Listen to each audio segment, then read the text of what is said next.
How do I look? Do I look great? You look gorgeous as always. Thank God Liz's not here because she'd be breathing on the computer screen and be all fogged up. I couldn't see her. Hey, keep watching King and Queen Siblings. They rule. Thank you, brother. We love you.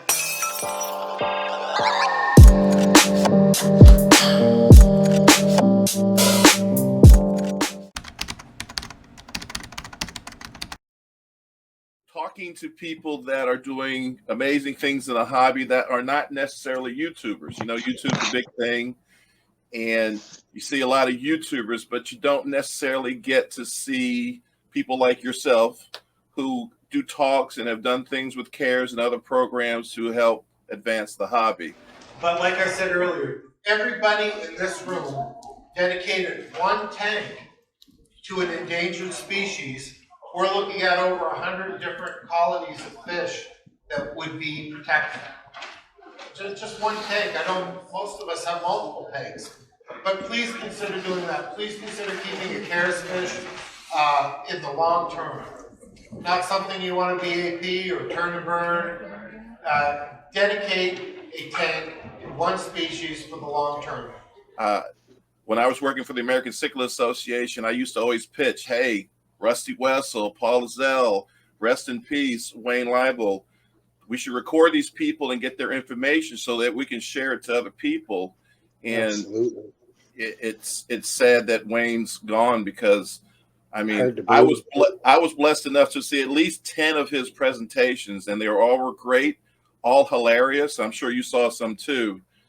And for that to not have been, yeah, I mean, and for that to not to be seen by a large mass of people is unfortunate. How long have you been in the hobby, and maybe what got you into the hobby, Greg? Okay, well, I've been keeping fish ever since I can remember, and that's not an exaggeration. I think one of my earliest memories is like taking a dip net and catching tadpoles and things like that. But I think one of my big Christmas presents that I ever got at a very young age was I got it was probably 5 or 10 gallon aquarium from my parents for Christmas, well, from Santa, of course. Slate bottom or slate? Yep. Okay. No, this was a all glass. Oh, okay. I think silicone had just been invented. You know, they weren't using the tires for the slate, but I did have some slate bottom tanks, believe it or not, with the with the metal corners and that black tar crap that went in to keep it all together. Oh yeah, for sure. Those are classics. But Scott, I'm going to say like at least 50 years. You know, I've had an aquarium for at least 50 years. Which is amazing because you're 51, so that's pretty amazing that you've kept them for 50 years. What's amazing is that, you know, I'm only 38. So we had some like embryo stuff going on. Right.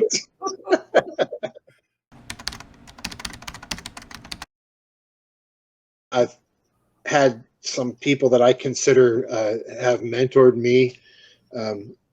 I consider Dr. Les Kaufman one of my mentors. Like early on, he really sowed that appeal and the whole story of what's happening in Lake Victoria. That was my first introduction to it.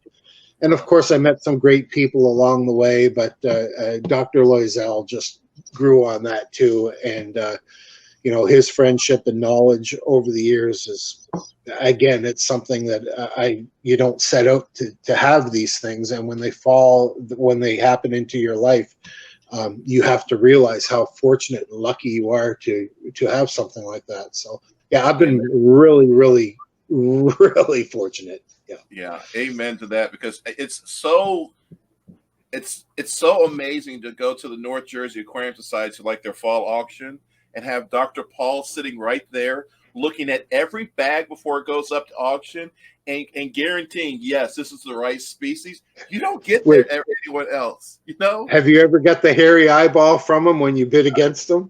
Okay. And you back off because that's Dr. Paul.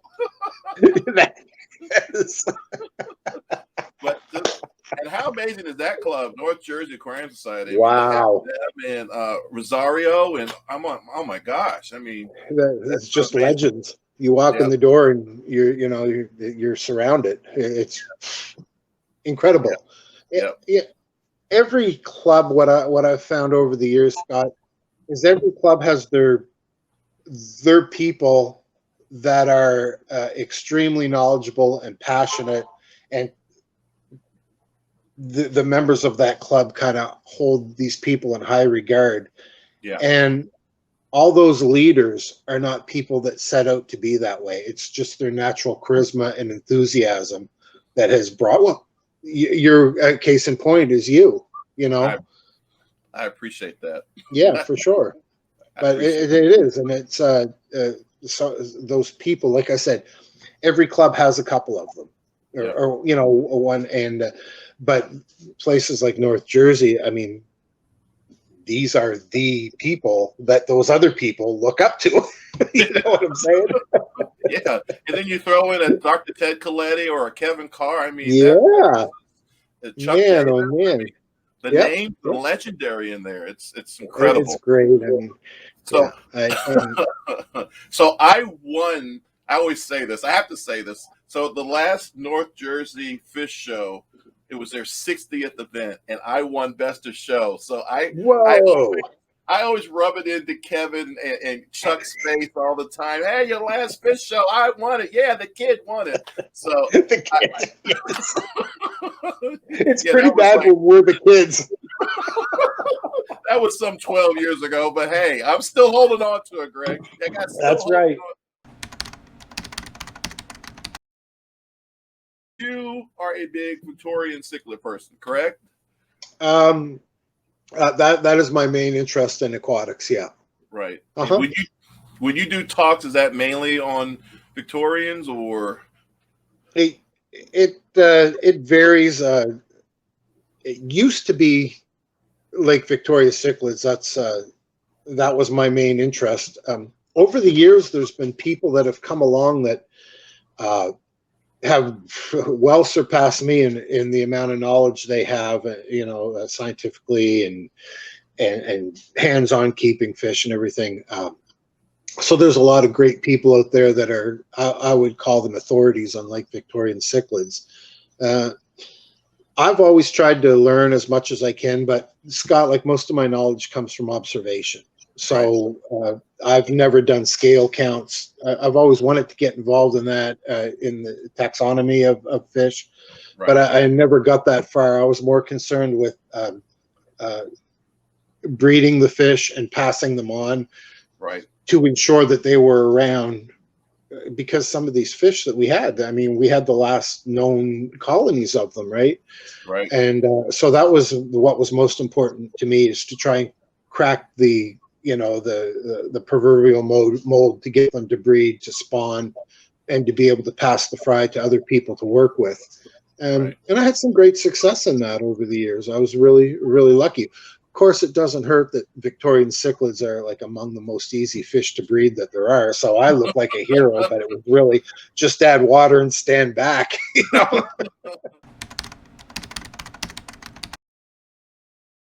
Now, there's a rumor that at one point you had a swimming pool or pond that had a Victorian cichlids in it. Oh, Lake Canyonica. Yes. Yeah. I had that. I had my pool going for about 10 years. It was kind of a silly experiment that ended up being a whole lot of fun. I tried all kinds of different things with it. Of course, I'm in South Texas, so I had a good climate to get about 9 months a year out of it.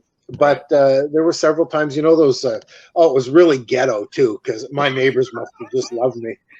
The silver liners from the inside of a fish crate, you know what I mean? That silver bubbly stuff.